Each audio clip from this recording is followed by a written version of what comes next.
Apakah pada saat MK ketok palu tok, kemudian KPU ketok palu tok, itu seluruh yang namanya kecurangan bisa hilang? Enggak. Kecurangannya kan udah lewat. Enggak hilang, tetap tersimpan. Dia ngikut di belakangnya. Itu yang dulu saya takutkan saat saya menjadi anggota KPU. Ya Allah, bagaimana caranya saya menjaga suara rakyat aman sampai di Jakarta? Bukan apa-apa, kita sudah mau masuk ini ke pintu surga, ada 8 pintu surga. Tahu-tahu ada kemudian pemilih, malaikat, ibu itu dulu anggota KPU, kayak gitu kan? Yang membenarkan kecurangan. Nah, gimana? Makanya dulu KPU 2004 itu ada beberapa dapil yang KPU kalah di MK. Tapi itu berasal dari rapat pleno KPU yang kemudian saya mengatakan untuk dapil ini KPU tidak perlu menang. Kenapa? Karena KPU telah melakukan kecurangan.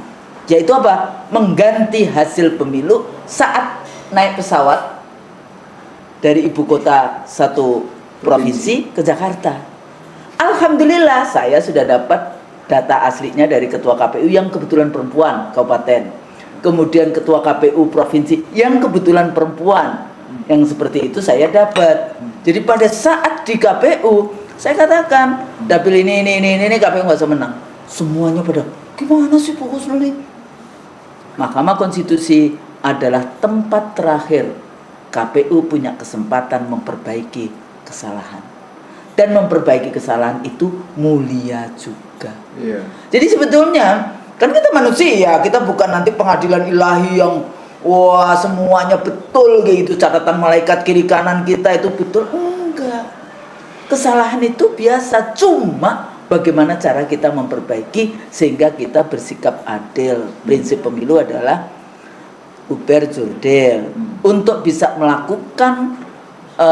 melaksanakan pemilu yang jujur, KPU-nya harus adil. Nah, ini kan menarik. Jadi kayak gitu, Bang. Kalau kita mau melihat di dalam konteks ini ada beberapa isu kan sebetulnya dari tahapan pemilu itu, dari regulasi, rekrutmen anggota KPU, kemudian DPT, kampanyenya sendiri, penggunaan APBN, APBD, abuse power oleh rezim yang berkuasa baik di Senayan maupun di Istana, kemudian survei, lembaga survei, penggiringan opini, atau kita bahas tentang plebiscit demokrasi, sampai hari H yang ada Sirekap, ada KPU-nya sendiri, ada Bawaslu, ada DKPP, dan akhirnya Mahkamah Keluarga, sekarang mahkamah apa namanya? Mahkamah Kacamata Kuda.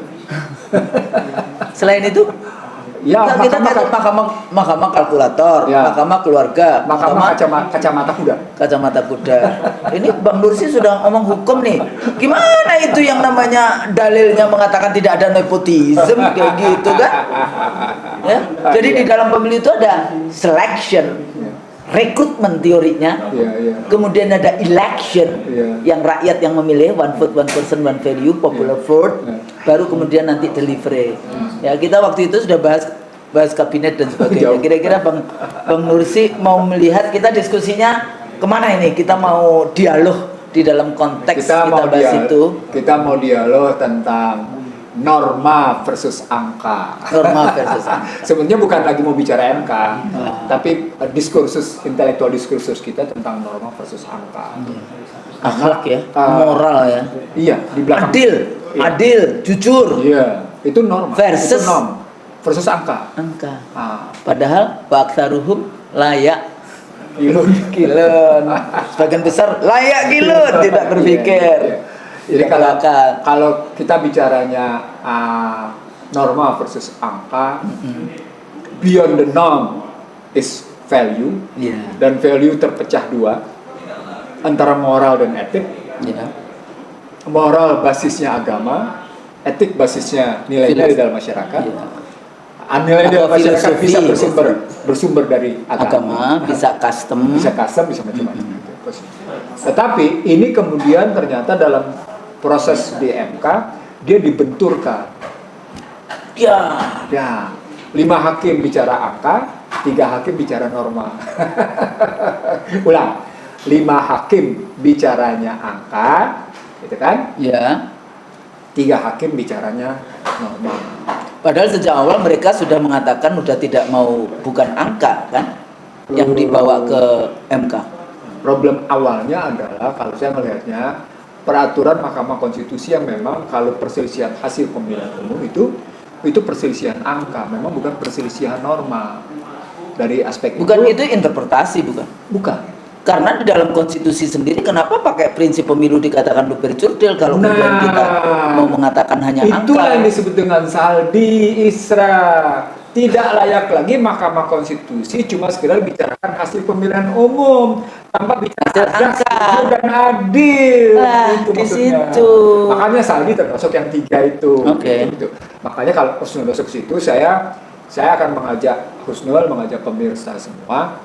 Mari kita melihat perspektif norma versus angka dalam untaian, dalam rangkaian pola pikir. Kita punya referensi, gitu ya. Kita punya data, kita punya metodologi, kita punya analisa, kita punya argumentasi.